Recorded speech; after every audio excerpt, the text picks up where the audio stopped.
Wala pa po kayo? Paano rin nyo nga po? Oh, sige. Di po kayo tumawag? Bakit? Red ka nga po. Ayun. Sirong-siro na talaga. Hindi nakakirit yung RPM. Sige po, text na natin. Bakit meron ba kayo? Pero okay na, satisfied ako. Ikaw ba tinawagan kayo? Ikaw tinawagan? Ako yung tinawagan. Ikaw tinawagan? Ako tinawagan. Saan yung sa lalamove mo? Wala na? Nagdagdag ka lang? Hindi. Okay na. Sira yan, RPM. Nirepair ko yung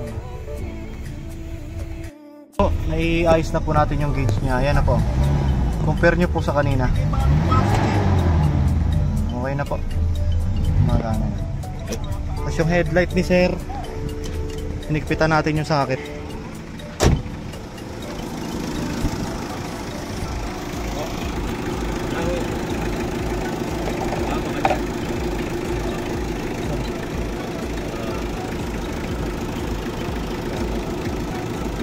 Hinigpitan ko po yung terminal.